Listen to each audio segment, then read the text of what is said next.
Continuamos en Noticias Globovisión Economía. Estamos conversando con Ángel Alvarado, economista y diputado de la Asamblea Nacional.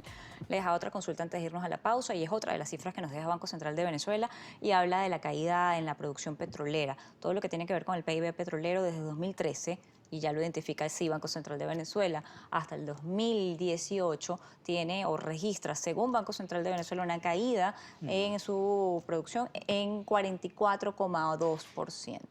Mira, yo siempre y nosotros hemos dicho siempre que el modelo empezó a fracasar a partir del año 2013. Y durante mucho tiempo no se hicieron ningún tipo de reformas, no se tomaron medidas.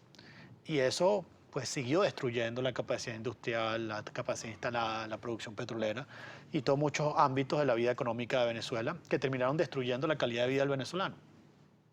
Y entonces eso demuestra que la caída, el tobogán en la cual entró la economía venezolana, esa caída comenzó en el año 2013.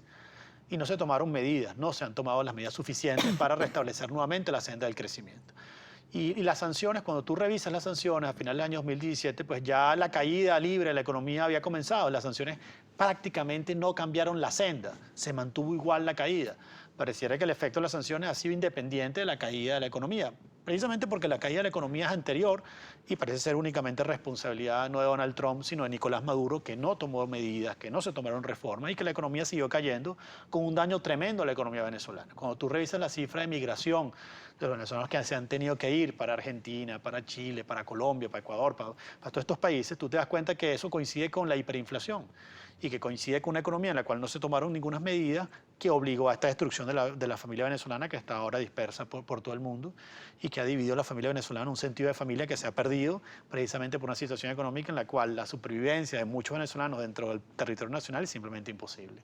Nicolás Maduro recibe un modelo que ha creado por Hugo Chávez desde 1999, hecho a la medida con una constitución en el año 2000 y con también ya una caída en la producción petrolera. Nicolás Maduro no recibe la industria petrolera que recibe Hugo Rafael Chávez Frías de 3.500.000 barriles, ya recibe 2.500.000, de los cuales hoy no existe una cifra específica de PDVSA, pero según lo que se habla de fuentes secundarias de la OPEP, podría estar rondando entre los 600.000 barriles o los 500.000 barriles de producción.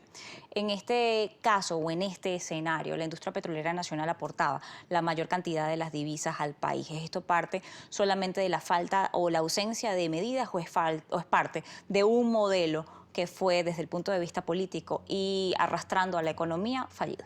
Sí, tu punto es muy importante. Maduro recibe un país completamente endeudado, un país que ya había colapsado, un país que requería reformas, ¿no?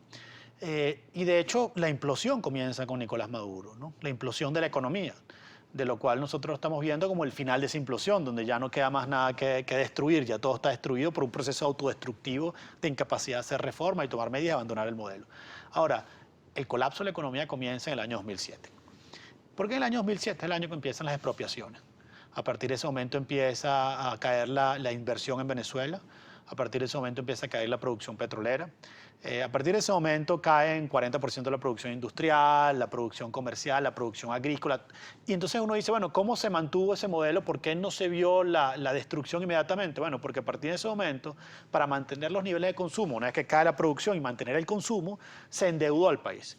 Hugo Chávez en ese momento tenía una deuda externa, el país tenía una deuda externa de unos 30.000 millones de dólares. Para el final de ese año 2012, cuando se hace la transición de Hugo Chávez a Nicolás Maduro, la deuda externa de Venezuela se ha multiplicado por 5.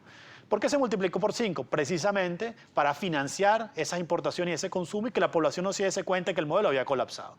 Una vez que ya la economía no tiene mayor capacidad de endeudamiento en el año 2013, se le cierran los mercados internacionales, no hay capacidad para seguir importando y empieza esa caída que ha tenido como resultado una caída de las importaciones del 80-90% según cifras oficiales del Banco Central de Venezuela, con toda la destrucción que implica eso a la economía. Así que este colapso comenzó hace mucho tiempo, comenzó en el año 2007 con la política de expropiaciones y empezó a implosionar en 2013, lo cual ahora estamos viendo simplemente el final de un modelo que ya no da para más. Las cifras que da Banco Central de Venezuela del Producto Interno Bruto reflejan específicamente esto. Vemos una capacidad del sector construcción de 95% de caída del Producto Interno, de la banca del 89%, del sector industrial también cercano al 80%.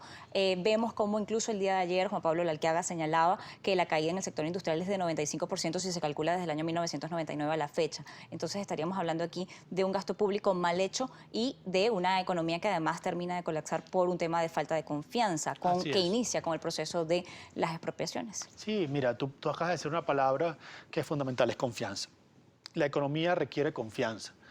Cuando tú tratas al empresario como un criminal, lo persigues, lo encarcelas, pequeños comerciantes, pequeños dueños de abastos, ¿no? Algunos portugueses, algunos venezolanos, gente que está siendo perseguida, se acaba la confianza en el país, se acaban los empleos, se acaba el suministro de alimentos, de materia prima, y bueno, y poco a poco ese empresario que es tratado como un criminal deja de invertir en Venezuela.